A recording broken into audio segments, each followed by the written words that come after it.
Yes, this should be my last day before spray texturing. I'm going to skim coat over this entire area, and the wallpaper had a skim coat underneath it previous, but I had to patch some areas on there, and I want to give it a tight skim coat. Okay, so that's what I'm going to do today, and I've checked this little area out, and I've got to do this in sequence. See here, the skim coat material, I scraped it all off because it was loose just around this door area.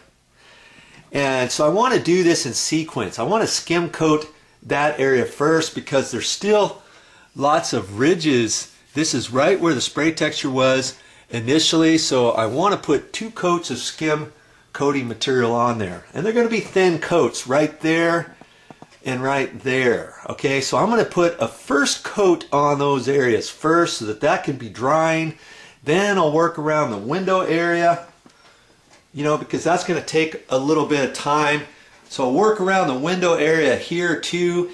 And because I'm putting 2 coats of skimming material over here, what I'm going to end up doing is where the patch areas were, the main patch areas, you know, up there and around down over here and a couple other areas on the walls. I'm going to put a quick skim coat over that first, and it's not going to be very thick, so it's not going to take that long to dry.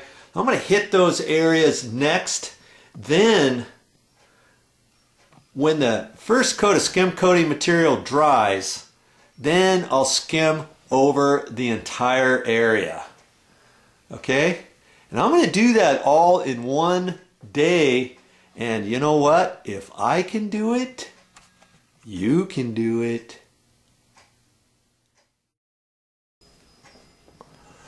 Decision time.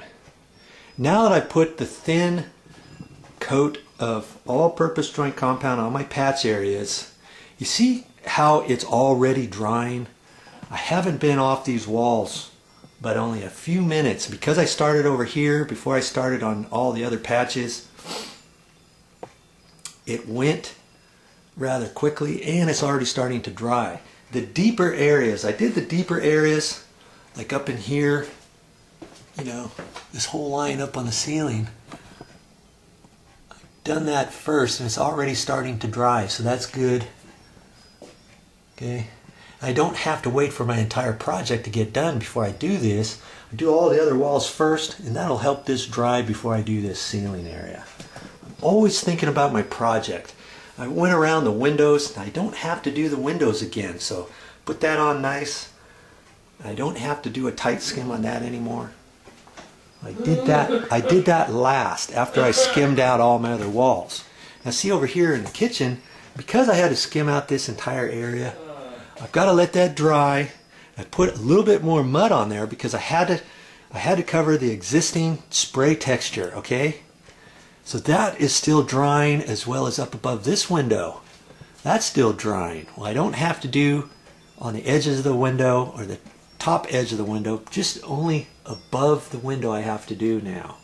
So now I can let that dry, and I can let this dry more as I come over here and start this. Okay, I'm going to let this dry a little bit more. This would be a good time to take a nice little break, take your lunch break, whatever.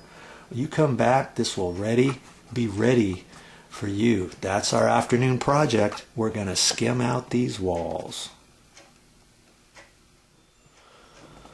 Now these walls had already had a skim coat on them behind the wallpaper before I pulled that off. That's why we're going to put a tight skim on here. Do you remember?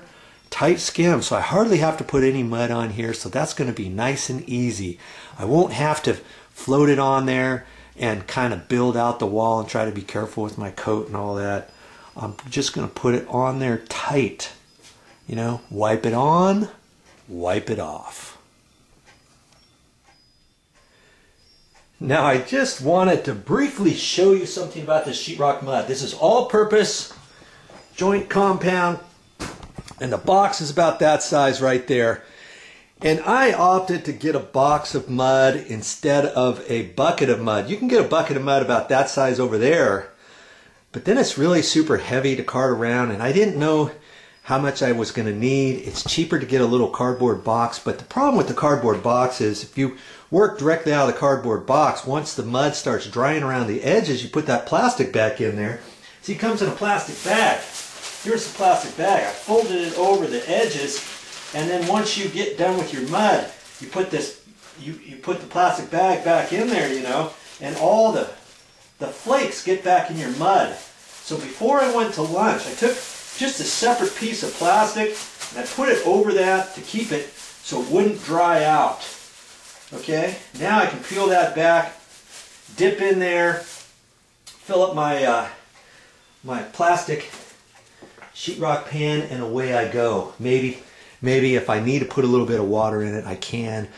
But chances are I'm going to work directly out of this box. If this box was a couple months old, see, I can keep that for my next patch or something, leave it in that container, and next time I need it, pull it out, and then that time maybe the mud gets slightly stiffer and I'll have to put a little bit of water in it at each pan. If you only need one pan at a time, you can do it that way. But if you're gonna work all day and you know you're gonna need all that mud anyways, you can buy it in a container like that, and then you can transfer it into a bucket such as that, mix it up in there, and work out of that bucket all day. Okay? I just thought you might be interested in knowing how I keep this. I'll show you, when I get done with this project, I'll show you a good way to store that in the plastic bag when we get done. That's all I got for this time, but I'll be back with more videos.